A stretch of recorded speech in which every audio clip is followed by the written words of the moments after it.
Witajcie! Dzisiaj będziemy gotować bardzo smaczny deser z dwóch składników. Zaczynamy!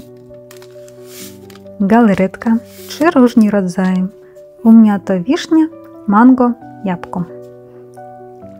Do każdej dodajemy gorącej wody 200 ml. Trzeba wymieszać.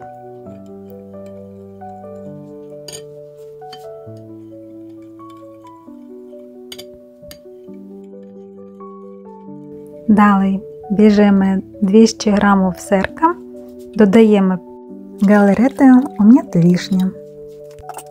Dalej połączamy wszystko blenderem i to będzie pierwsza warstwa desera. Stawiamy do zamrażalki na 15 minut. Tak samo robimy i z galaretami dwóch różnych kolorów pozostałymi.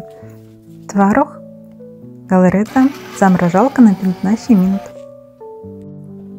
Kochani, bardzo dziękuję Wam za subskrypcję kanału.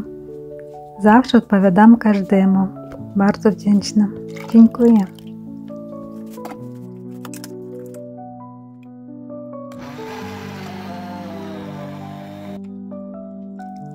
To już ostatnia warstwa.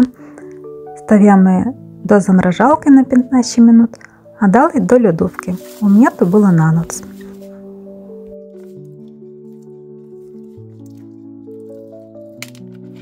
Щиро powiem, bardzo spodobało się.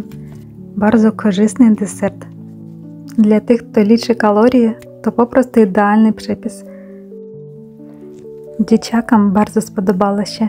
Różne kolorki, smaczne, słodkie.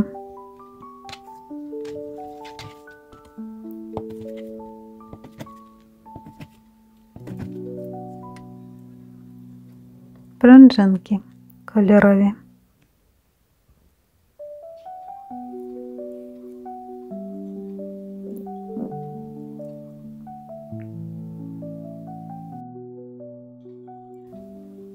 Smacznego!